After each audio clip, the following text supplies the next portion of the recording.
নমস্কার প্রিয় দর্শক, আগামীকাল সাপ্লিমেন্টারি ভোটার লিস্ট প্রকাশিত হয়েছে।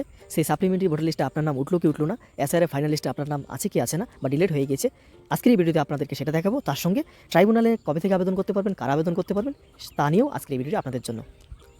সাপ্লিমেন্টারি লিস্ট চেক করার জন্য আপনার বুথ কেন্দ্র সিলেক্ট করে ডাউনলোড করছেন এবং আপনার লেখা এরকম দেখাচ্ছে। সেই তথ্য নিয়েও আজকের এই ভিডিওতে আপনাদেরকে জানাবো।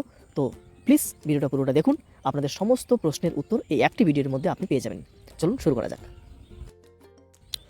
গতকাল যে সাপ্লিমেন্টারি লিস্ট প্রকাশিত হয়েছে সেখানে 28 লক্ষেরও বেশি ভোটারের কিন্তু নাম ছিল, কিন্তু আন্ডার জুডিকশন অর্থাৎ বিচারাধীন অবস্থায় ছিল প্রায় 60 লক্ষের মানুষের ভোটার কার্ড, যার মধ্যে নিষ্পত্তি হয়েছে অর্থাৎ বিচার করা সম্পূর্ণ হয়েছে 28 লক্ষ, তার লিস্ট প্রকাশিত হয়েছে।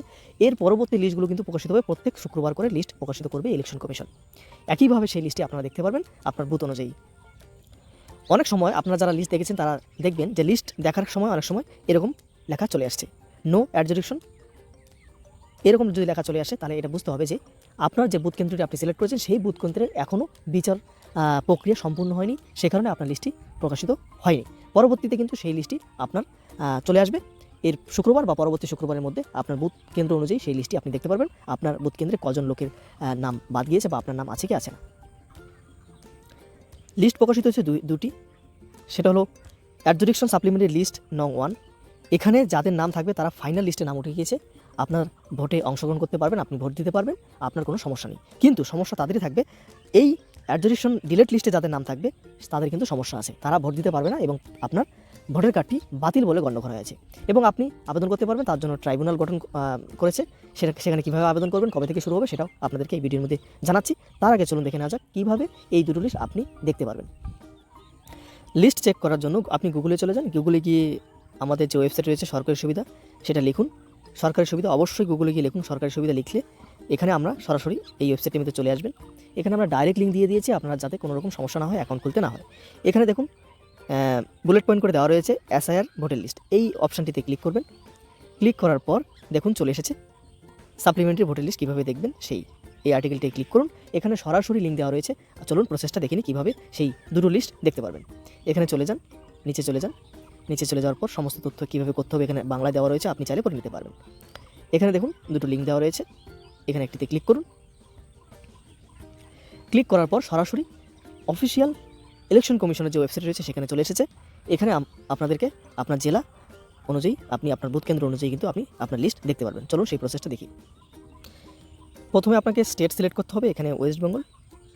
এরপর আপনি দেখুন চলে এসেছে রোল। এখানে অ্যাডজুডিকশন সাপ্লিমেন্টারি লিস্ট, আমি আপনাদেরকে বলেছিলাম এটার সেই লিস্ট যাদের ফাইনাল এসআর ভোটার লিস্টের নাম রয়েছে তাদের জন্য, এবং যাদের লিস্ট ডিলিট হয়েছে তাদের জন্য কিন্তু এটা। সো আমি প্রথমে এই লিস্টটাকে দেখব, আপনি চাইলে ডিলিটেড লিস্টও দেখতে পারবেন আপনার পছন্দ অনুযায়ী। এরপর আপনার জেলা সিলেক্ট করুন, যে কোনো জেলা থেকে আপনি দেখতে আসছেন সেই জেলা সিলেক্ট করবেন। এরপর অ্যাসেম্বলি বিধানসভা আপনি সিলেক্ট করুন। বিধানসভা সিলেক্ট করার পর একটু ওয়েট করুন। এরপর নিচে চলে আসবেন। নিচে চলে এসে আপনার পার্ট নাম্বারটা খুঁজে বের করবেন, আপনার বুথ কেন্দ্র কোনটি, আপনি কোন আপনার বুথ কেন্দ্রের টিক চিহ্ন দেবেন ভোট কেন্দ্রে। এরপর টিক চিহ্ন দেওয়ার পর এখানে দেওয়ার পর আপনার এই ক্যাপচা কোডটি সঠিকভাবে এখানে লিখতে হবে। সঠিকভাবে লিখতে হবে, এখানে আমি আপনাদেরকে লিখে দেখাচ্ছি। ক্যাপচা কোডটি লেখার পর আপনি অবশ্যই এই ডাউনলোড সিলেক্টেড পিডিএফে ক্লিক করবেন। এখানে ক্লিক করবেন না, এখানে ক্লিক করলে কিন্তু আপনাকে সম্পূর্ণ আপনার যে বিধানসভা সিলেক্ট করেছেন তার পিডিএফ ডাউনলোড হবে, তার জন্য আপনাকে কিন্তু অ্যাকাউন্ট খুলতে হবে। এখানে ক্লিক করলে আপনার যে বুথ কেন্দ্র রয়েছে আপনার ভোট কেন্দ্রেরই লিস্টটি ডাউনলোড হবে। এরপর এখানে ক্লিক করুন। ক্লিক করার পর একটু ওয়েট করুন, ডাউনলোড শুরু হয়ে যাবে।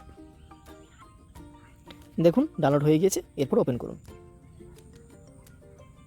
ওপেন করলেই দেখুন দেখতে পারবেন, এখানে আপনি দেখতে পারবেন যাদের নাম ভোটার লিস্টে উঠে গিয়েছে এই লিস্টে এখানে এভাবে দেখতে পারবেন। একইভাবে যদি আপনি দেখতে চান যে আপনার নামটি ডিলিট হয়েছে কিনা, তার জন্য অ্যাডজুডিকশন ডিলিটেড লিস্টে এখানে ক্লিক করবেন। ক্লিক করার পর আপনার ডিস্ট্রিক্ট সিলেক্ট করবেন, আমি একটি র্যান্ডম ডিস্ট্রিক্ট সিলেক্ট করে নিলাম। এরপর আপনার অ্যাসেম্বলি সিলেক্ট করুন। সিলেক্ট করার পর একইভাবে ক্যাপচা দিয়ে এখানে ডাউনলোডে ক্লিক করলেই কিন্তু সেই লিস্টটি চলে আসবে। যদি দেখেন এরকম অপশান দেখায় তাহলে ভাববেন আপনার লিস্টটি পরবর্তী যখন লিস্ট প্রকাশিত হবে সাপ্লিমেন্টারি, সেই লিস্টে আপনার বুথ কেন্দ্রের নাম চলে আসবে। বাতিল লিস্ট যাদের হয়েছে বিচার বিভাগীয় কর্মকর্তার রায়ের পর মুছে ফেলা হয়েছে, এটি হলো ডিলিটেড বা বাতিল লিস্টের এই লিস্টে এভাবে আসবে আপনার কাছে।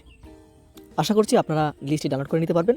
যদি আপনার নাম ডিলিট হয়ে থাকে অর্থাৎ ডিলিটেড লিস্টে যদি আপনার নাম থাকে তাহলে চিন্তা করবেন না, তার জন্য ইলেকশন কমিশন আপনাকে সুযোগ দিয়েছে। কি সুযোগ দিয়েছে? আপনার জন্য স্পেশাল ট্রাইব্যুনাল একটি গঠন করেছে, সেখানে আপনি আবেদন করতে পারবেন এবং অবশ্যই আপনি প্রথমে আপনার যে বিএলও রয়েছে সেই বিএলওর সঙ্গে আপনি কিন্তু যোগাযোগ করবেন। ভোটার লিস্টের ট্রাইব্যুনালের কাজ কী হবে সেটা আমি আপনাদেরকে সুবিধার জন্য জানাচ্ছি। আপনার ভোটার তালিকা যদি কেটে যায় তাহলে আপনি ট্রাইব্যুনালে আবেদন করতে পারবেন। ট্রাইব্যুনালে আপনার কে আইডি প্রমাণ সহ বিভিন্ন তথ্য চাইতে পারে এবং সেখানে বিচারপতি থাকবেন। প্রত্যেকটি জেলায় একজন করে প্রাক্তন বা প্রধান বিচারপতি থাকবেন। সেখানে গিয়ে আপনাকে কিন্তু উপস্থিত হতে পারে। তারপর আপনার শুনানি হবে এবং যদি আপনি যোগ্য হন তাহলে কিন্তু আবার আপনার ফাইনাল এসআইআর ভোটার লিস্টে কিন্তু আপনার নামটি যোগ হয়ে যাবে, অ্যাড হয়ে যাবে।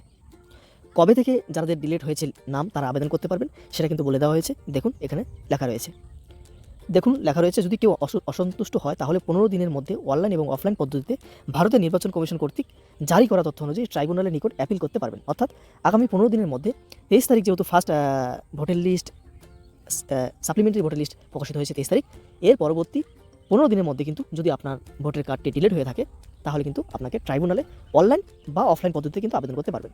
অনলাইনে যদি পারেন নিজেরা করে নেবেন এবং না পারলে আপনারা অবশ্যই আপনার বিএলওর কাছে যোগাযোগ করবেন, তারাই আপনাকে সঠিক পদ্ধতি এবং সঠিক গাইডলাইন্স আপনাকে বলে দেবে। এই ছিল আজকের ভিডিওটি। আশা করি আপনার সমস্ত সমস্যার সমাধানের ভিডিওটি আপনাকে দিশা দেখাবে। কোনো রকম তবু প্রশ্ন থাকলে কমেন্ট করে জানান এবং ভিডিওটি ভালো লাগলে শেয়ার করুন, লাইক করুন আর চ্যানেলে নতুন হলে অবশ্যই সাবস্ক্রাইব করে থাকবেন। Thank you for watching this video. দেখা হচ্ছে পরবর্তী ভিডিওতে। ধন্যবাদ।